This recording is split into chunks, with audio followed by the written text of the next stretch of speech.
Good morning to all the delegates of LISACON 2021. And I would like to first start by thanking the organizers for choosing such a relevant, pertinent, and important topic on open scholarship and libraries, and which is very, very important for Indian researchers, especially at this juncture to make their knowledge and scholarly output visible.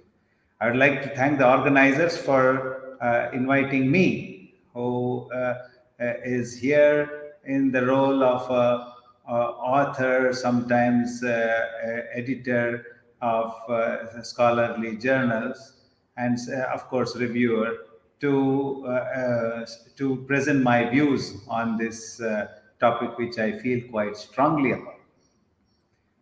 I should start with an apology for not being there personally to present this talk. A conflicting schedule with another talk, which has gotten slotted at the same time, is what is causing this. And since there are not two of me, one of them has to be recorded. Before I start my talk, I want to first acknowledge Dr. B.S. Shivram, the Joint Head of the Information Center for Aerospace Science and Technology at NAL. He has been instrumental in bringing to the fore these issues at NAL and indeed across CSIR.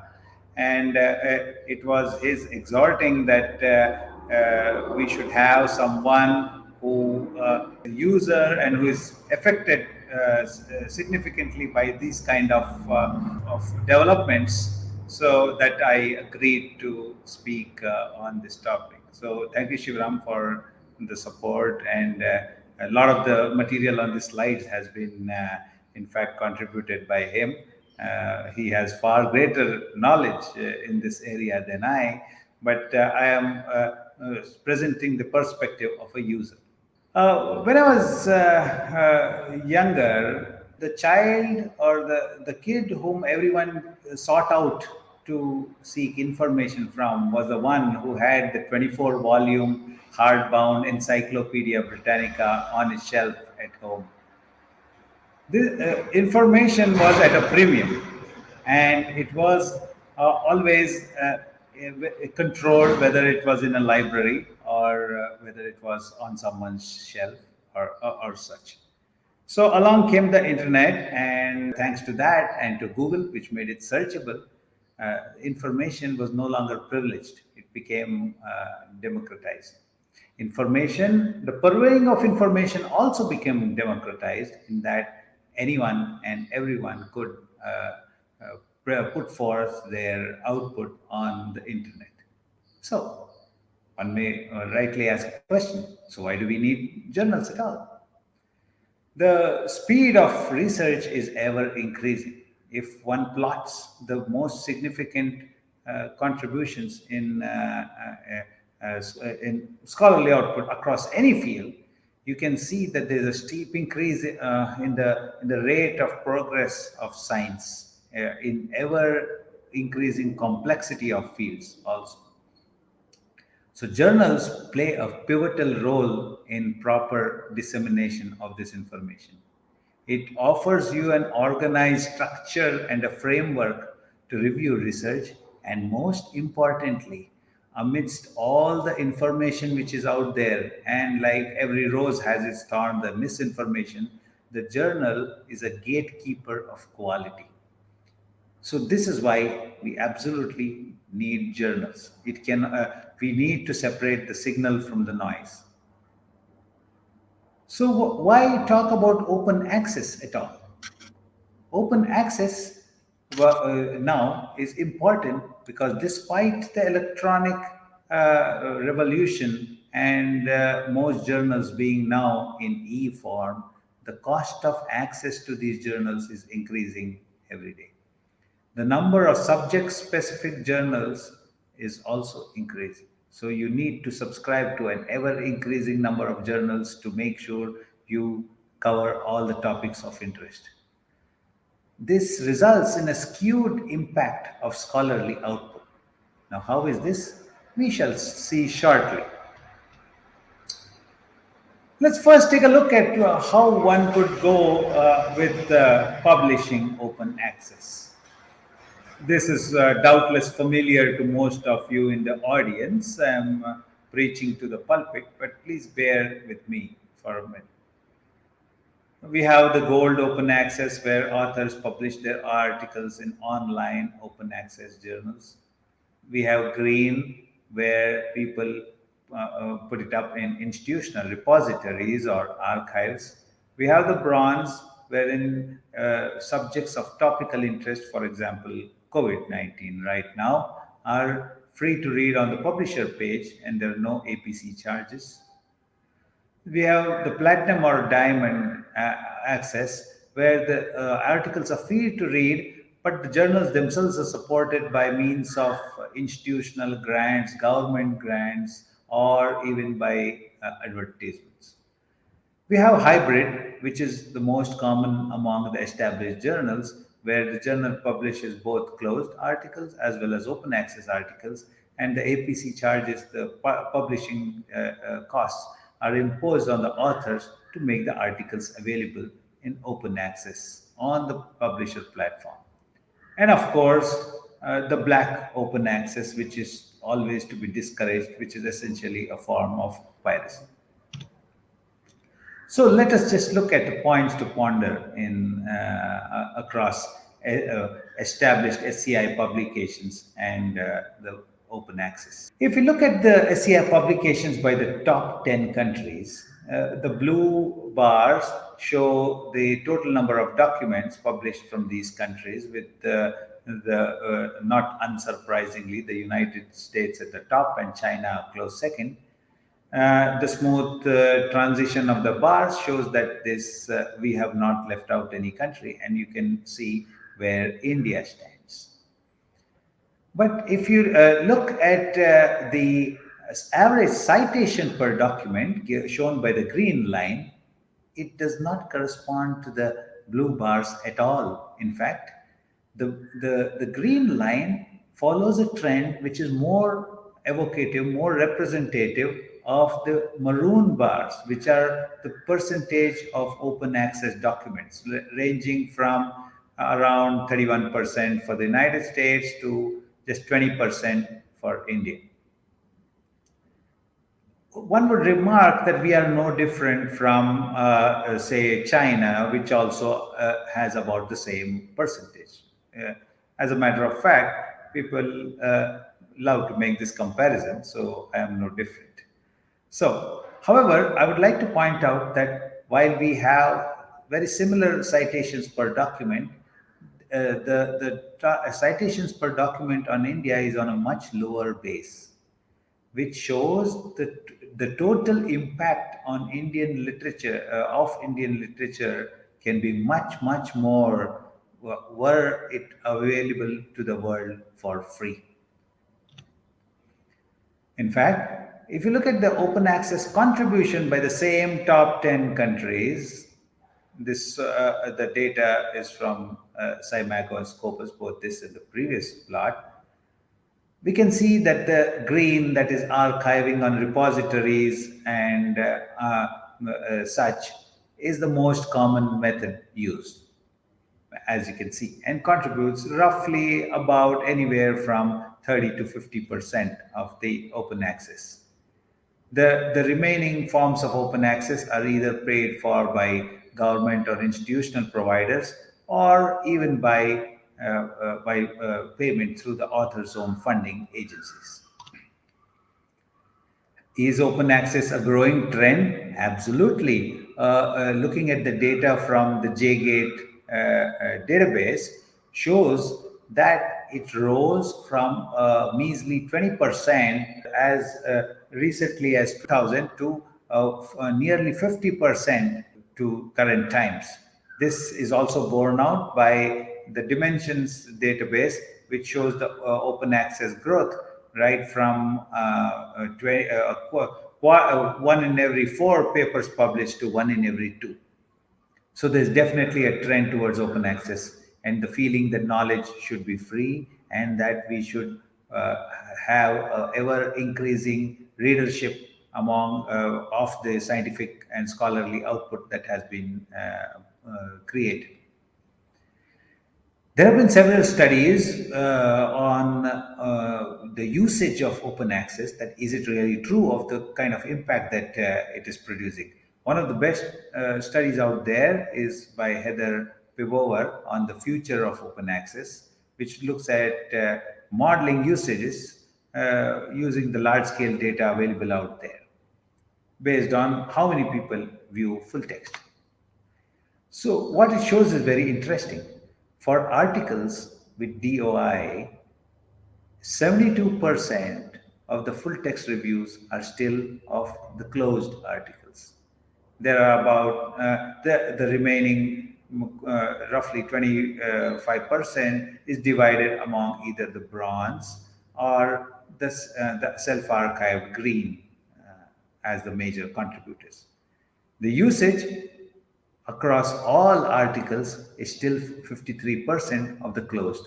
So there is still a very long way to go before we have free access to all kinds of information.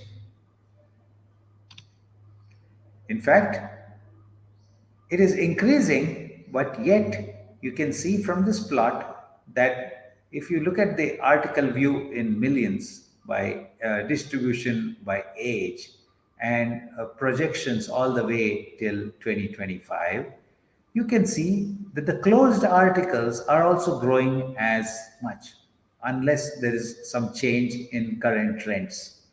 What does this mean? It means that irrespective of the increase in self-archival, a very large percentage of authors do choose to put their articles in closed journals or in standard journals, which often end up as a closed article.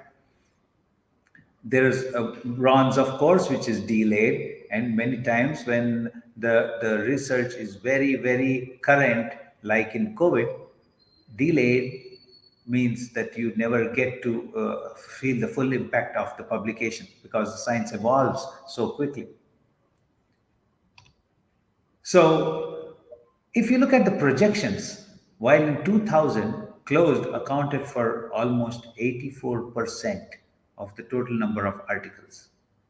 By the year 2025, open access is projected to account for 71% of all articles out there.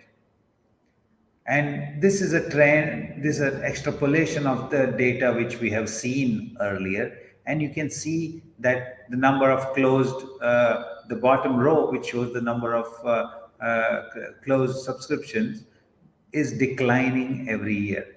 This is a little in contrast to the previous trend, projected trend. What does this mean? This, of course, assumes a certain total fixed number of publications without an per year, without an increase in the volume of publication as we have come to expect every year. So, given that the volume of publication is increasing every year, I would personally feel that one would expect to see the trend seen in the previous graph rather than this, unless drastic changes are made to enable access. So, if you look at the insights which were provided by the data in the previous few graphs, we can see that the open access is going to be the model of the future. We also see that there's a huge increase in the volume of literature available under open access. And obviously, since it is free to read, free to access, the usage of open access is also increasing. And moreover, the open access enhances visibility to those articles which are in closed mode, but which are actually in SCI publications and research, but which have been self-archived. Let us see how one could go about this. What are the trends? One of the trends is the plan S. set up by the Coalition for Open Access. This is an initiative launched by Science Europe in September 2018. It is backed by a consortium of national and international research funders. Currently, there are 26 and growing. Their hope, goal, and wish is that no science should be locked behind a paywall. So they have set up a mandate to make all research that is funded by public or private grants provided by national, regional, and international research councils and funding bodies should be fully and immediately be open access. The immediately is important for current research, as we saw earlier. Open access from the 1st of January 2021 onwards. The author retains all the copyrights in the form of CC-BY.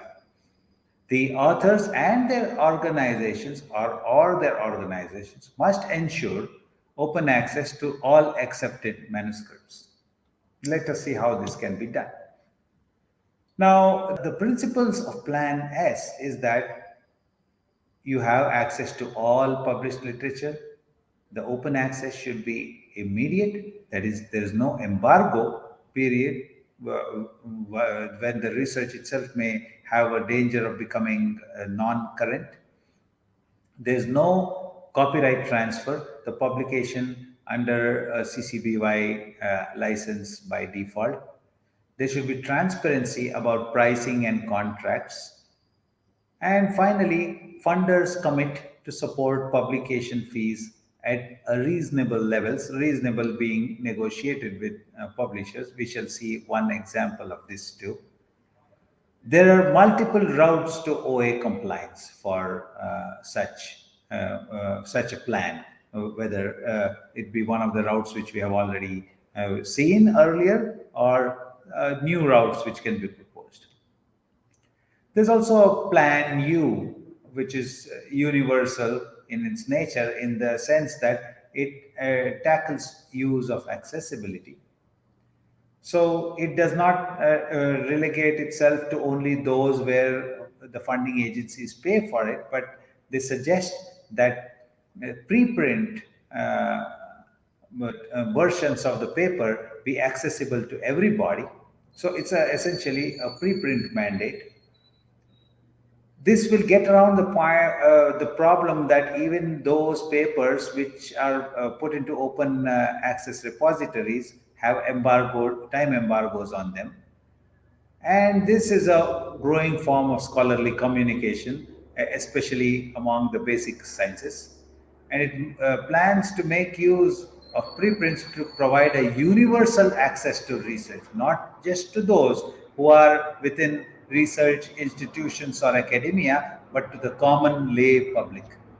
So where does CSIR come in all of this? As most of you know, CSIR is a consortium of more than 37 laboratories, which with its mandate to provide the backbone of the scientific and industrial research in the country.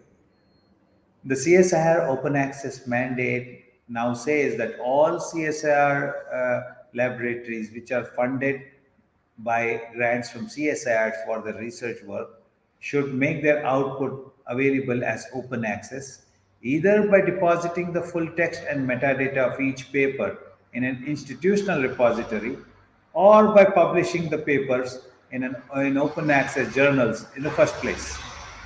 So at the top right, you see the NAL institutional repository, one of the biggest in CSIR, maybe it is the biggest. And we have not only put in the latest papers, but have gone back through the decades to digitize even those reports and such, which started right from the beginning of NAL in the 60s. Each CSIR laboratory will also set up its own interoperable institutional open access repository, interoperable according to the consortium. so that NAL literature is available to another lab under the CSIR umbrella and so forth. And this will cut across research papers, electronic thesis, dissertations, and unrestricted reports.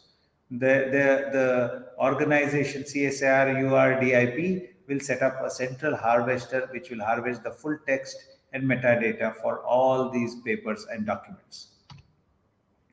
There's also what's known as the F1000 research, which is essentially a repository framework. So this plans to have an umbrella mega journal for all disciplines. So researchers, scientists, scholars, and clinicians across all disciplines. So the idea is you have a rapid and transparent publishing of research articles and output without editorial bias, and you have transparent peer review and editorial guidance. The idea is to stop wastage of research, all the reports which are produced, papers which are produced, which are never seen, which are behind paywalls, which a large proportion of the world's researchers cannot afford. So to stop wastage of such research and accelerate the access and thereby accelerating research. And this also helps support building careers and thereby capacity. A version of this is seen in the SCOAP 3, which are subject specific initiatives. For example, this is one in particle physics, and this shows it's a partnership of over 3,000 libraries, funding agencies, research centers, and intergovernmental organizations. They have converted key journals in the field of high energy physics to open access at no cost for authors. This is done by means of leveraging the combined financial strength across countries, across institutions, across agencies. And this allows them to, those agencies which are part of this, to reduce the subscription fees, which can redirect these funds to support a common subscription, which is a SCOAP. This cartoon shows the model of the SCOAP. We have here the researcher and who produces the scholarly output in the form of articles to publishers. The SCOAP gets support from agencies which promote research, funding agencies, and gives out contracts to publishers who offer a reduction on subscription to libraries, which give reduced membership fees to SCOAP members and give easy access to authors and users alike. There's also the read and publish model, wherein you have a journal subscription fee for reading. So the institution can subscribe publisher journals, allowing their researchers to read full text articles, use them for research and citations. There's an open access fee for publishing, wherein the authors from the partnering institutions publish their articles as open access in the journal under the umbrella of the agreed publisher.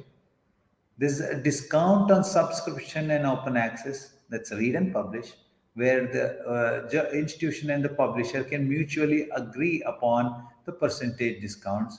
And the total price of this, therefore, constitutes the subscription value minus any benefits that accrue as discounts. Mind you, though, this still creates exclusive channels or exclusive clubs, which allows an institution to leverage its research and financial potential. It allows the publisher to get access to scholarly output, but it is still, in a sense, exclusive, and it's not open access in the truest term. There's a lot of advantages. Both sides get negotiation power. The authors and researchers have the advantage. They do not need to worry about getting funding for creating open access, and because it's discounted or waived. and there is enhanced visibility because the output of these authors get published in those journals and which have a significant branding effect. There's also a move to create open access to transformational agreement, and the whole idea is to shift away from pay to read to pay to publish. The idea is you pay to make your research available out there in the same way like any advertisement, and the reader does not have to pay anything at all, whether he's in an institution or outside of it. Libraries are at the forefront of these kind of transformative agreements because eventually someone has to pay the piper, and the idea is rather than burdening the author, it should eventually go to a funding agency so that the reader has free access to everybody, and the copyright will be retained by the author. So what is the road ahead? First, let's just take a look at the librarian's role.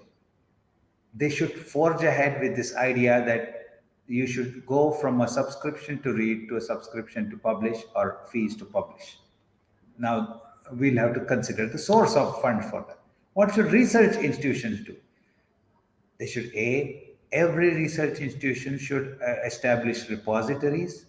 These repositories can be interconnected, like has been done at CSIR among sister institutions, to allow people to get to know about the research. They should enable also open access publishing from all funded projects whether they are funded from, especially from public money, and to a certain extent from the private sector. They should also create a mandate for publishing only as open access or in open access journals. They should also advise authors and their rights and for what they can choose to do. And finally, they should discourage predatory publishers. This is exceedingly important because many authors are getting lured by the offer of having their articles free to read and moving towards predatory publishers who are quick to seize upon this opportunity. We should have institutional repositories and data repositories, of course, like NAL's institution repository. We should be able to do clear research data management so that we create the proper categories, the meta tags for such repositories. It also should push for digitization of old documents because most of these are unavailable, and that information unavailable is information lost, and capture at the same time those documents which were born as digital.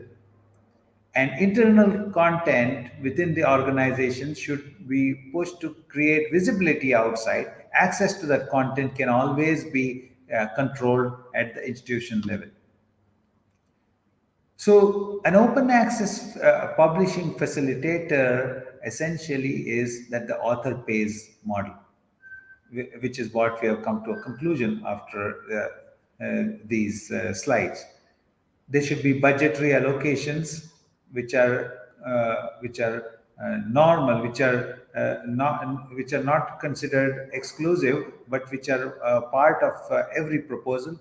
There should also be a push towards a cooperative publishing model, just in the case of the SCOAP subject specific, which leverages across institutions, not only one institution.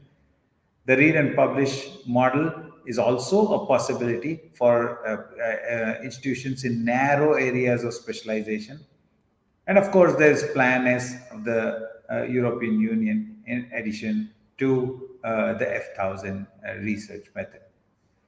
So we should have, we do know that there are diversified copyright policies across publishers. The copyright permissions vary very wildly and widely across publishers. So the authors need to know their rights clearly. Institutional library should create an advisory cell for author rights to make the author understand which is the right copyright to choose, the open access rights, and should assert the Creative Commons rights as for open access publishing and education resources. So wherever there's a rose, there's a thorn, and this is a thorn which is growing. Like I previously said, predatory publishing is an ever-growing phenomenon, as everyone in the field of scholarly output would have experienced at some time or the other. Institutional libraries should and information centers should help fledgling authors in journal selection and provide tools and criteria for selection of journals. Very often, as we know, in the scholarly and academic world, the growth of a person, a scientist, a researcher, is based on H indexes and indices and the number of reads of his paper. So, this is what pushes most authors into the arms of such predatory publishers. Every organization should come out with a set of ethical guidelines. CSIR already has a very clear cut publication ethics guideline which expressly forbids publishing in any predatory journal. And some of these guidelines are available in the form of these institutions written here, Coke, WAME, and such. So, in conclusion, open access looks to be the model for the future to access scholarly literature. The usage of such access is open access content is increasing. It has come a very long way from where the researcher was worried whether the open access document was a true representation, and it has also come a long way from where piracy was the only option for those who could not afford. Every year we see new open access models emerging, and we should strongly support such models wherein research becomes easy to access, read, and use.